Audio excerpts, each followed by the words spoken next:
makin bawah gitu kan, sana kali kan paling bawahnya itu, cuman masih ada rumah di bawah. Pas pentokan jalan radar dari atas itu ada lagi pohon kelapa. Benturin lagi? Iya, lagi dibenturin lagi.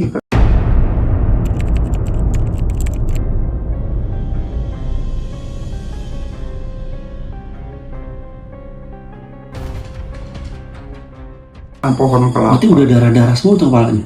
Berdarahnya cuma dikit kok. Ya, berdarah sih berdarah gitulah istilahnya.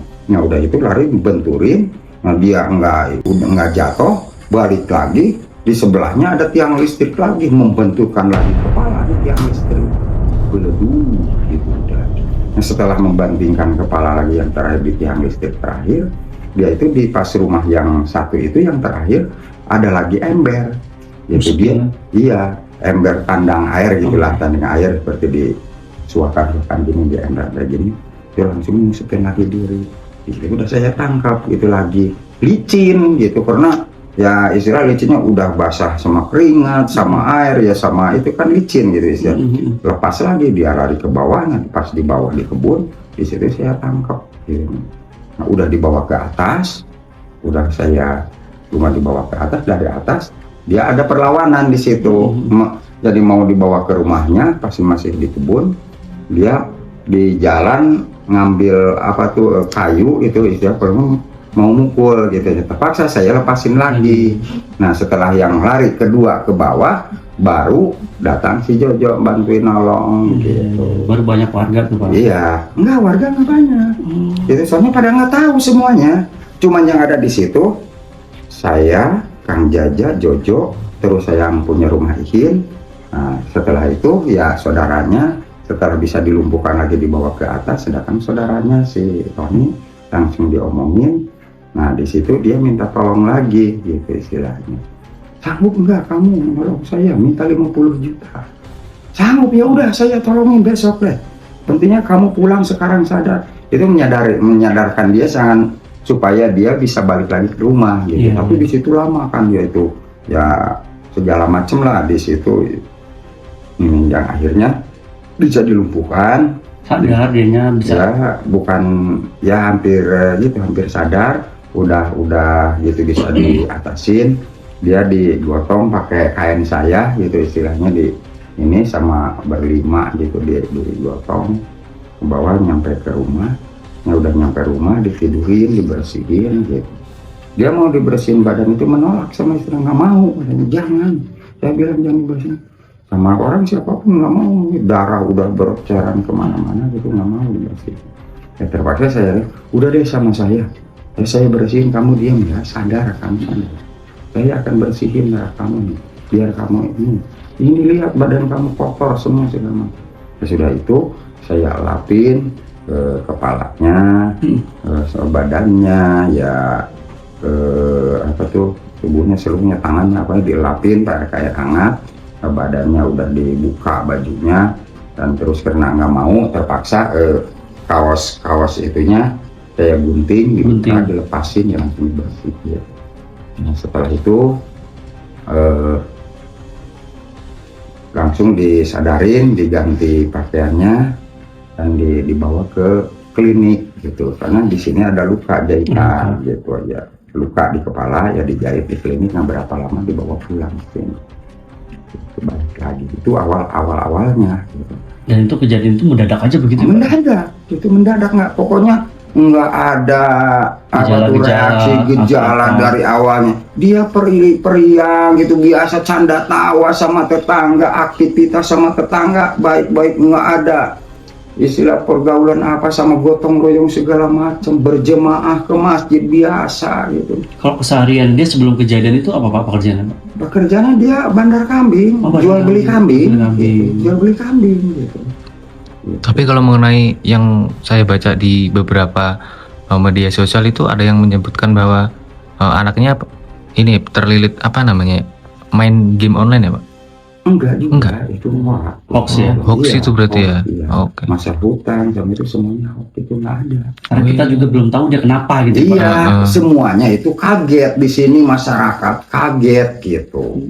Bahkan kalau menurut saya dia itu orangnya berani berkorban lah demi demi apa ada kegiatan apa segala macam, berterus terang sosialisasinya dia bagus. Iya, gitu, bagus. Pokoknya nggak ada istilah perilaku yang mencurigakan dari awal sampai kejadian itu, nggak ada. Makanya Pak RT sendiri juga kaget. Kaget, iya, saya juga kaget. Kenapa ini? Apa masalahnya? Gitu. Apa yang menjadi dia itu menjadi, ya boleh dibilang depresi apa gimana ya? Gitu. Nggak tahu itu. Kok bisa-bisanya dia mau mencoba bunuh diri gitu sampai ke situnya. Gitu. Saya juga heran gitu. Bergaul, bersosialisasi, bermasyarakat, baik dia itu. Jadi karena memang tidak ada gejala, tidak ada tanda-tanda, warga juga kaget ya. Kaget semuanya gitu. Orang baik-baik kok. Tiap hari ke sana sini. Tapi Pak RT udah termasuk sigap ya, melihat dia datang ke sini kok kayak ada yang aneh nih. Iya, soalnya waktu duduk di sini dia itu tidak berani menatap saya gitu. Bahkan dia itu udah kemana gitu. Dan saya perhatiin, kok itu si Acung wajahnya lain gitu kan, nggak seperti biasanya, wajahnya seperti itu. Makanya saya sigap, saya habis sembahyang langsung ke bawah. Gitu. Istilahnya Pak RT sudah sigap, cuma waktu itu kecolongan aja Pak RT. Iya, gitu sebetulnya. Kejadian itu ya kecolongan. Iya, kejadian pembunuhan itu semuanya kecolongan. Lagian saya juga malam itu pulang dari sana, malam Jumat itu jam 12 saya nemenin dia, nggak ada reaksi apa-apa. Ngobrol biasa, malahan dia itu makanin buah pisitan sama ngerokok biasa, ngobrol gitu sama temen-temen gitu, nggak ada reaksi. Iya. Dan setelah kejadian itu udah kayak sadar lah udah gitu. Iya, sepertinya alhamdulillah sadar. Gitu. Berarti intinya permasalahan sebenarnya yang tahu pihak keluarga ya Pak ya? Iya, pihak keluarga. Tapi yang sebenarnya yang saya ketahui, ditanya sama istrinya berarti setelah kejadian itu, setelah pulang dari klinik, saya tanya sama istrinya, bahkan sama keluarganya gitu kan. Keluarganya dari sana pada datang sini nengokin karena dikasih informasi bahwa si Acung itu ada kejadian seperti itu ya. Lama-lama dia pada datang ke sini gitu nengokin. Gitu. Keluarganya ya? Iya, saudara-saudaranya. Berikut anaknya gitu datang juga. Nah setelah itu ada saudaranya, istrinya saya panggil. Kemudian sebetulnya apa sih motif kok bisa si Acung seperti ini? Katanya, saya juga nggak tahu Pak. Katanya, saya juga nggak tahu apa masalahnya. Terus saya selidiki, apa kamu ada utang yang menjadi beban dia ini? Katanya nggak ada. Itu nggak ada. Apa ada yang nagih mendadak yang harus ada uang sekarang waktu-waktu ini? Nggak ada. Kan, utang besar udah ditutupin saya sama mobil katanya. Udah nggak ada katanya. Ya misalnya utang sedikit-sedikit biasanya itu juga masih berjalan, nggak sampai istilahnya nggak kebayar. Nggak sampai terlilit. Iya, nggak terlilit. Ini masih terbayar katanya.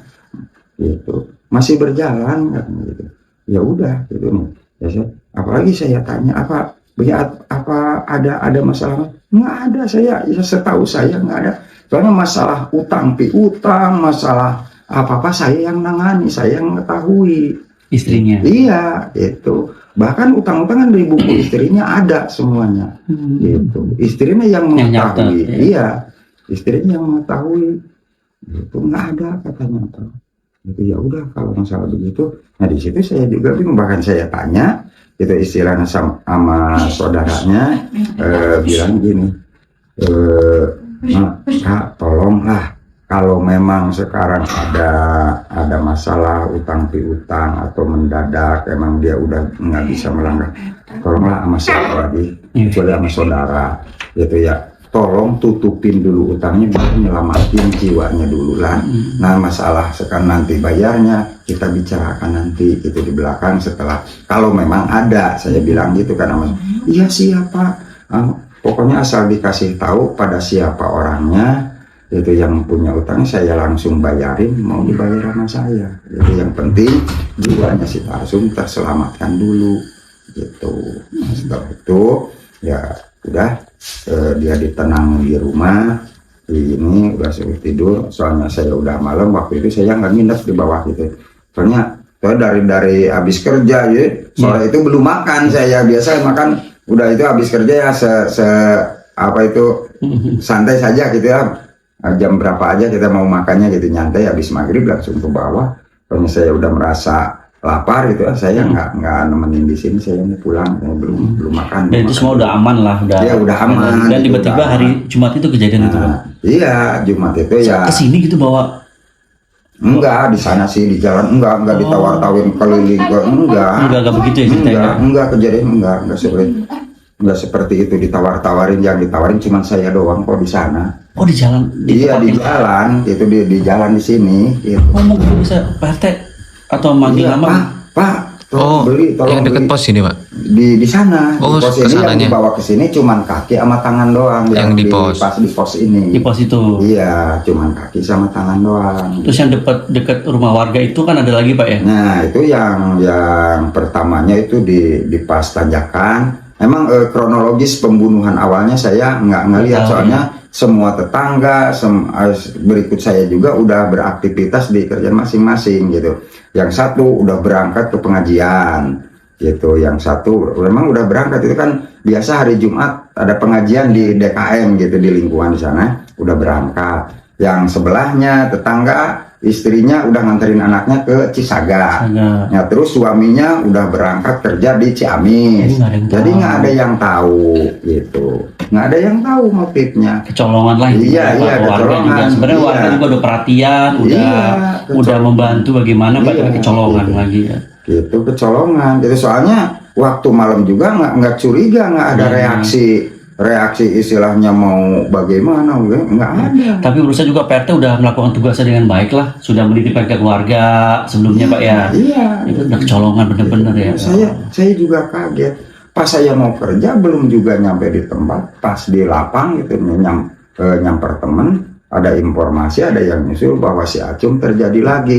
Ya yang motif terjadi saya kira seperti malam yang sebelumnya, iya nggak menyangka ada pembunuhan gitu. Makanya saya langsung dari tempatnya nggak ke rumah dulu, saya langsung ke tempat di sono. Itu sebelum nyampe ke tempat, berpaya dia udah jalan ke sini membawa baskom berisi daging, membawa pisau di tangan kirinya, nawarin saya, Pak tolong beli Pak. Tolong beli nih, ini daging si Yanti, bener deh daging si Yanti udah nggak ada. Astagfirullah, itu PRT bucet dong lihat begitu. Saya itu udah nggak bisa ngomong, PRT. Nggak bisa ngomong apa-apa gitu. Cuman bilang sadar sama saya, istighfar gitu. Nah, PRT nggak lari? Enggak, saya nggak lari. Allah, masih berani aja. Tadinya saya mau menolong, cuman mengingat dia bawa senjata, saya jadi takutnya ya gimana iya, gitu ya. Maksudnya itu dia kan lari. Seenggaknya dia kan orang kalap gitu iya. kan. Makanya saya nggak itu didiemin aja gitu, ya udah ditaruh lagi. Gitu. Iya sadar, saya bilang sadar kamu jangan gitu. Udah sadar.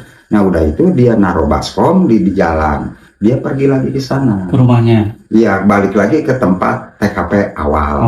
Bawa pisau doang. Bagian tubuh lagi tuh habis itu. Enggak, nah setelah itu dia dibawa naik tubuhnya, ya di situ ya mungkin entah bagaimana soalnya. Enggak, setelah saya lihat bahwa dia bawa mayat di TKP kedua, saya lari ke Kapolsek.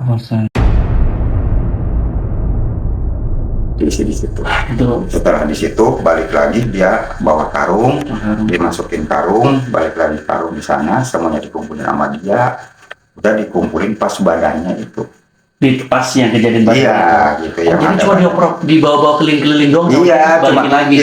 itu juga ditawarin di sini nih, beli tangan si Yanti nih sama orang-orang yang ada ngeliat di sini. Gitu. Ini tangan si Yanti, tangan si Yanti. Apa gimana tuh Pak? Ngeliat begitu Pak. Tahu saya juga. Dia itu langsung balik lagi ke sana, diambil, dikumpulin masukin karung, ditaruh di situ semuanya. Gitu. Setelah itu dia langsung dilumpuhkan. Waktu dia jalan ke sana balik gandong karung gini, dia sempat menusuk sendiri di sini. Ya. Waktu di sini juga cuman kayaknya, dan dia menyayat sendiri ini di paha dia sendiri gitu, cuman kayaknya kebalik karena nggak luka gitu. Cuman yang ada luka dia sendiri dan menusuk ini waktu di sini. Berarti udah nggak sadar dia berarti itu Pak. Iya, jadi udah di sana saya coba deketin lagi. Kalau udah naruh itu, dia tuh kan menyungkur di situ sampai ke dakar gitu, jemput itu sambil memegang pisau. Cum tolong buang besok. Udah deh, buang pisau, udah buang pisau, kamu eling, saya bilang gitu. Saya masih tangan kosong gini, nggak bawa pentungan gitu, nyadarin dia itu sepulangnya dari sana. Udah Cum, buang pisau, buang. Udah mau dilemparin gini, dia udah lari, udah mau dilemparin. Ya Pak, soalnya dia kan keadaan nunduk ini nih waktu itu. Pas dia ngangkat kepalanya, saya nggak tahu di belakang itu ada orang yang pada bawa pentungan. Jadi dia kencang lagi megang pisau, langsung berdiri, dia langsung menyayatkan ini di sini, cuman nggak kena gitu istilahnya. Terus ini kan di sini itu nggak kena juga, kebalik mungkin pisaunya, ya kebalik kayaknya gitu, nggak sadar. Udah itu, ya setelah itu pas lagi kejadian itu datang anaknya dari sekolah, saya nolongin anaknya gitu. Jadi istilah saya nggak ikut melumpuhkan dia, karena saya menolong anaknya, udah ya berontak mau itu gitu ya udah. Yang paling kecil kelas berapa Pak? Kelas 2 SMA. SMA. Iya. Cowok. Cowok. Wah, shock banget itu Pak ya. Iya. Justru itu dia shock, saya bawa ke sini, diturunkan di sini, kasih minum, nggak disadarin. Saya balik lagi ke sana gitu, ke tempat itu. Dia nangisnya udah berontak dari sana juga, udah hampir jatuh lah di motor gitu. Ya Allah. Itu berontak, terus saya tinggalin. Nah udah itu saya nyamperin lagi ke sana. Pas nyampe di sana udah dilumpuhkan sama Babinsa sama warga, itu udah mau diikat gitu. Udah itu aja yang saya tahu, nyampe ya udah ke situnya udah mau meriksa tempat segala macam gitu. Udah ya itu aja. Jadi sampai sekarang masih proses Pak ya? Iya masih proses sampai sekarang. Tapi ada kabar belum bisa di ini, dokter jiwa masih dokter jiwa juga masih katanya tadi dihentikan, soalnya minta dihentikan dia itu. Tapi ya udah agak mendingan daripada. Iya. Itu sebetulnya seperti itu lah.